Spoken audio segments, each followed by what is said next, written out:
Hello everyone, my name is General Fancy Pants, and welcome to this review and kind of final thoughts, I guess, or thoughts in general of the Whispered World.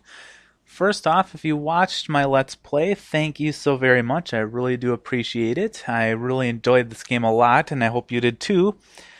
With that, let's get started on this review. Just to give a short overview, the Whispered World is a point-and-click adventure game based in a fantasy world where the protagonist is a sad, kind of inept clown named Sadwick, and the story follows his adventures as he is, which he has prophesied to destroy the world of Silentia, which is the name of the world. Um, to go over kind of the story, I thought the story was done pretty well, though with other adventure games that I played recently, I always ended up doing things that were kind of completely off the story or felt like it wasn't part of the story. And I don't really know what I'm doing during those times. And for me, it's not necessarily a bad thing, but I guess for me, I get distracted sometimes and then on what I'm doing, and then I kind of forget why I'm doing what I'm doing, and then how the story is brought into what I'm doing. So, yeah, but like I said, it's not a bad thing. I think the story made sense. The ending was kind of different. I think it was really well done. It was just there was kind of a surprise ending. I'm not hopefully going to go into too much spoilers during this short little review, but there is a surprise ending, and I thought it was done very well, and it was kind of fun to watch because it kind of tied everything together pretty nicely, actually, I thought. The actual gameplay, the controls are pretty simple. You just left click, and hold the left mouse button to open up your context menu with some icons like a mouth, eye, and a hand to do various things with whatever it is that you're interacting with. There was also an option to click the space bar to highlight objects in the scene that you were in to show what objects you could interact with. Uh, there was enough dialogue for each item, especially if you looked at it once it hit your inventory, that you could pretty much figure out what it was going to be used for the particular puzzles in that particular area. So I thought that was pretty good. Yeah, we'll go into puzzles later, but the items themselves, I think, they all made sense to what you needed them to do for each puzzle. Sometimes I thought sometimes actually I needed to click. Sorry, I didn't think. I needed to click around the environment to get from one side to the other, and sometimes that seemed a little clunky and unresponsive because I would click, and Sadwick would just stand there. He wouldn't move at all.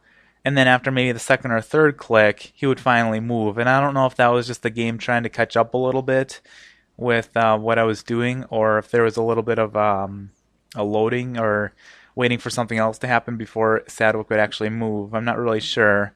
It wasn't too terrible, but it was just something that I thought could have been done just a little bit better. But overall, it didn't actually affect the overall gameplay. It didn't affect how I felt about the game or anything like that. It was just more of a little nuance of the game that took a little getting used to. Also, clicking directly on an exit, like a door or the edge of the screen to go to the next screen, things like that. Sadwick would move automatically to that door and then go through. Sometimes it wasn't completely reliable. He would get to maybe the door and then he would stop and then you'd have to click again for him to actually exit the door or the scene or whatever. Yeah, so that wasn't completely reliable. Again, more of a nuance or a little bit of just a little thing that wasn't too terrible, but yeah, just a little took a little getting used to the controls sometimes. With that being said, though, the controls definitely did the job for the game. I think it wasn't too bad. It wasn't too frustrating, and once you just had a little patience with some of the way the controls worked, it wasn't so bad in the end. The graphics and sound, man, this is where the game I think shined the best. I really loved the sounds, the music, the graphics, all of it in the Whispered World. The environments and characters were hand drawn, and I think they were hand drawn very, very well. It kind of gave the whole look like you were in a kind of like a cartoon movie, um, especially one that was like a high fantasy cartoon movie, and I really like that a lot. I think the environments, in my opinion, ranged from beautiful to downright breathtaking. There was a couple scenes that I can immediately think of. One of them was when you were on top of the tree in the forest, right at the beginning, close to the beginning of the game, and you could see the overview of the lake and the island of Kalita and just the surrounding forest. And I just thought that was such a beautiful, beautiful scene. And also, the other one I thought was really awesome was the when you were actually on the island of Kalita, and I think it was when you were right in front of the bridge before the town, and the sky was it was nighttime, and just the clouds and the moon and all that. It was just so beautiful. I thought I just love those, and then there was quite a few other ones where I was just kind of in awe almost of the scenery. It was very cool. Um, Sometimes I thought the key, like some of the items that you could pick up, blended in a little too much with the environment, so it looked like it was sort of part of the background, which I suppose is actually a good thing because that forced you to search around and move your mouse around or hit the space bar, I suppose, if you really needed it. So sometimes I missed some key items in the environment and I had to go back to search for those. But overall, like I said, with the space bar highlight option, that is easily overcome. But yeah, the environments, man, I just cannot say enough about those. They were so, so nicely done. And the music went right, it was right on par with the graphics. I love the music, especially in the game. It gave the whole game this like high fantasy feel, and it kind of brought me back to some movies that I watched as a kid and still watch even today, like The Neverending Story or The Labyrinth. What's the other one? The Crystal, I think it's called. I think it's called The Crystal. But it just brought me back to those, and I really thought like I was actually playing a character in a movie like that, just because of the music and the graphics. And yeah, one thing I did notice about the music was that sometimes it was strangely not, or strangely absent in some scenes where it was just really quiet, and I wish there was a little bit more music because it's so good. But again, I suppose it's just sort of adds to if there's music constantly, it might be hard to hear. Maybe some of the puzzles had little clicks and noises that sort of helped you know if you actually got the puzzle done correctly or not. So I can see why they wouldn't have music all the time, but I could not get enough of that music. So like the graphics, I can't say enough about how much I enjoyed the music in the game. And so much so that sometimes I just leave the main screen running because I just like the main theme of the game. And I just like listening to that. So yeah, good music. Let's see. Let's about the characters and the voice acting. Um, I thought the voice acting was decent. It wasn't like the best, but it was good enough to keep me engaged. I really felt like the characters. I felt for the characters at times, especially Sadwick. There was a couple of things in the game where it was even when he was saying it just in passing almost. It wasn't like a main point of the game or anything, but he would say something and it just kind of made you feel for him and made you feel bad for him and a little sad for him because he's had a hard life. I mean, you can just tell that by it's a kind of successful circus that he's in, and he is always picked on by Ben and his grandpa, I suppose, and he just wasn't treated very well, and so yeah, there was just times where he would say things where it's like, oh man, it's like, sorry, Sadwick, I can kind of see why you have the viewpoint you do of the world. As for the characters, I'm really going to talk about Sadwick and Spot because I don't want to give away any spoilers or as minimal as possible. And also, they were just the main characters of the game, and all the other characters were side characters or were only around for just a few minutes, really. So, as far as a Sadwick, I actually liked Sadwick. I know he's I've read some reviews about the games, and the biggest complaint people have, I think, is Sadwick and his voice and his attitude and things. Um, And I would agree. I mean, he was pretty funny, I thought, throughout the whole game, though his self defeatist remarks and attitude did get a bit much at points.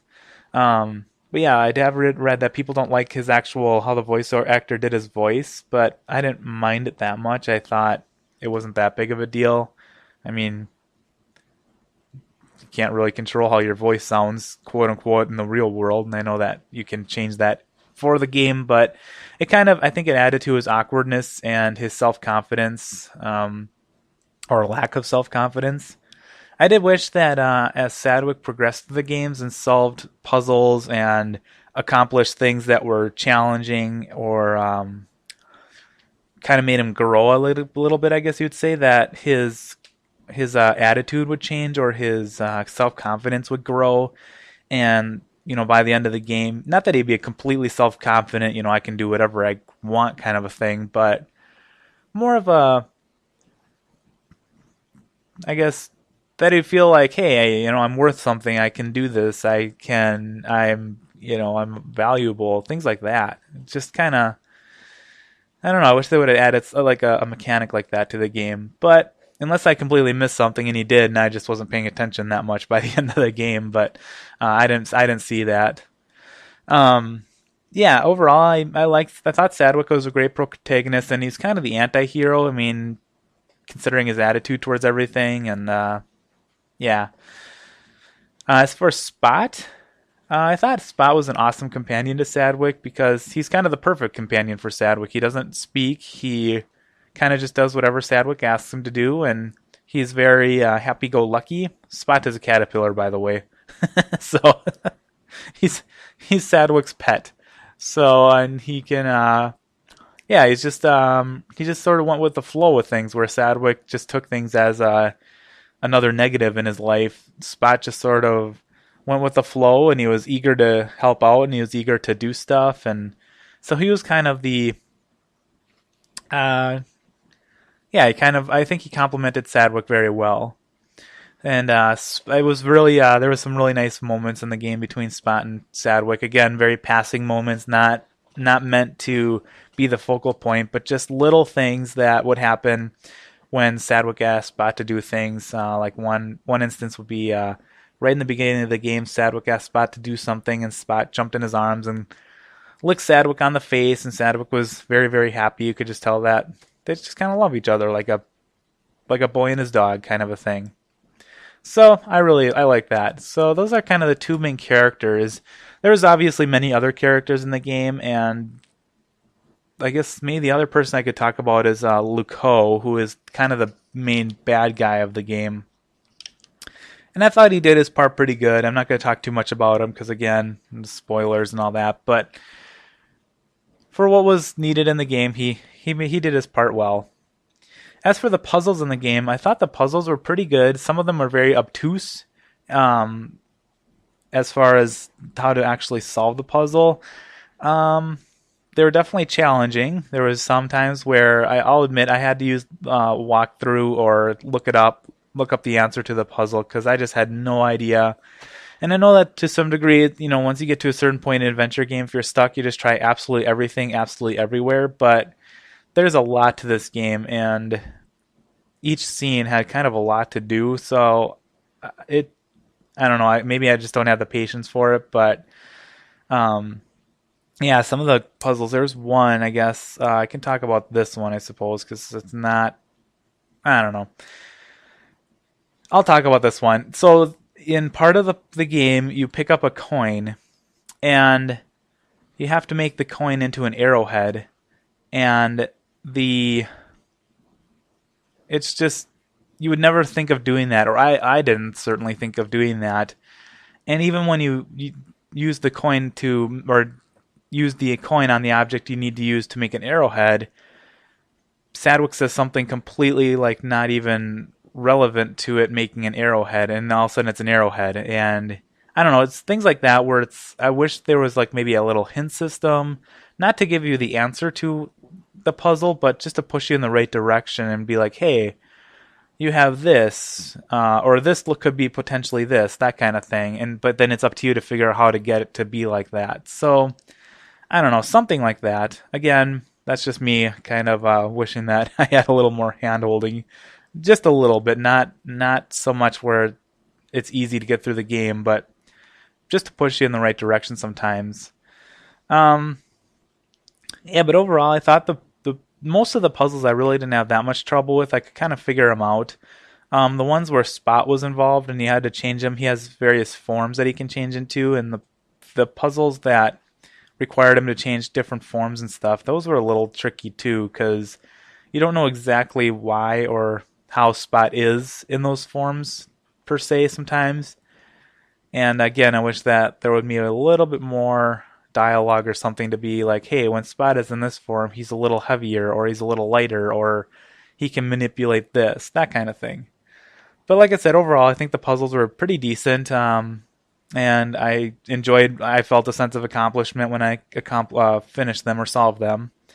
And then the ones that I did have trouble with, I had to think really, really outside of the box or straight up look at a walkthrough to solve that puzzle. But the puzzles weren't so bad that I didn't want to play the game or I got so frustrated that I just couldn't play the game. So, yeah, that's kind of what I have to say about the puzzles.